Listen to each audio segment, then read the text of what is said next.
আসসালামু আলাইকুম এভরিওয়ান, সবাই কেমন আছেন? আমি আল্লাহর অশেষ রহমত আলহামদুলিল্লাহ ভালো আছি। এই ব্লগটা মূলত আমার বড় ছেলেকে নিয়ে, কারণ আমার বড় ছেলের বার্থডে ব্লগ এটা। আর হ্যাঁ, আপনাদের জন্য অবশ্যই বিশেষ কিছু আসছে।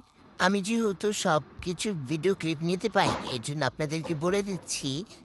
বাটিতে রান্না করে হয়েছিল চিকেন বিরিয়ানি, টিকা আর ডিম সিদ্ধ।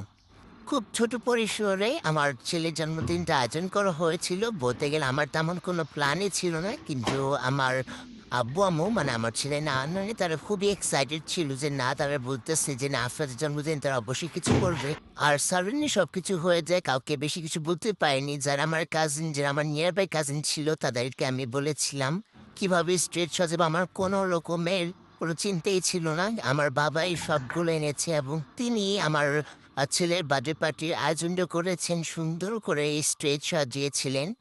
আসলে কয়জনই বা এরকম ভাগ্য পায়? আমি আল্লাহর কাছে লাখ লাখ শুকরিয়া যে আমার ছেলে নানানের ভালোবাসা পেয়েছে। তার নানুর বাড়ির সবাই প্রত্যেকটা মানুষ তাকে খুবই ভালোবাসে। আর এই হচ্ছে আমার বাবা এই পুরোটা ডেকোরেশন করেছে। যদিও উনি আগের দিনের মানুষ, তারপরেও ডেকোরেশনটা আমার কাছে খুবই ভালো লেগেছে। আপনাদের কাছে কেমন লেগেছে আপনারা অবশ্যই জানাবেন। আর এই হচ্ছে বিরিয়ানির ফাইনাল লুক আমাদের। বিরিয়ানি খেতেও খুবই মজা হয়েছিল। আর আমরা একসাথে সবাই আড্ডা দিচ্ছিলাম। তো ভাবলাম একটা ভিডিও ক্লিপ নিয়ে ব্লগে দেওয়া যাবে। আর যারা দূরের কাজিন ছিল তারা চলে যাবে, এর জন্য আমরা কেক কাটিং করিনি। আর এই দুজন যাদের দেখতে পাচ্ছেন পাশে তারা হচ্ছে তাদের খাম্মি, একজন বড় একজন ছোট। আর এটা হচ্ছে তাদের ফেভারিট চাচু মাসুদ চাচু। এরপর হচ্ছে তাদের নানা ভাই, প্রিয় কান নানা ভাই। ওরা দুজনে তার পাগল। আর ইনি হচ্ছেন তাদের রাজ্জাক নানা ভাই। আর আমার ব্লগটা স্কেপ